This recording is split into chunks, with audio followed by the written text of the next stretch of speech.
Hello, in this tutorial I will show you how you can create your PayPal account without this error. It says here, especially when you are trying to create a business account, it will say something like we can't create your account right now. And this is a very common problem. Now, what I want you to do first, let's start with the basic things that may cause this problem. Now, start with the phone number.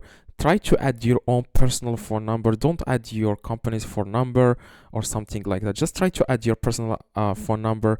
This may fix the problem. Now, another thing is you can create the PayPal account inside the app. Okay, just ignore the web version of PayPal and then create your PayPal account inside the app.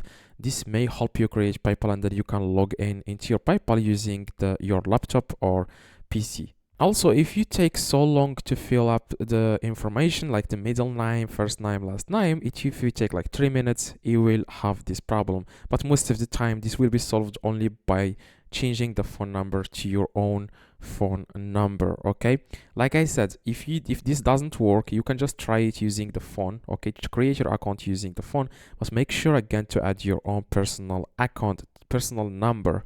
Okay, just add your own personal number and this will be fixed. Okay, so hopefully this tutorial helped. If you have any questions or anything like that, just let me know in the comments. I try to reply to every single comment, and see you in the next tutorial. Drop a like, that would be highly appreciated, and see you.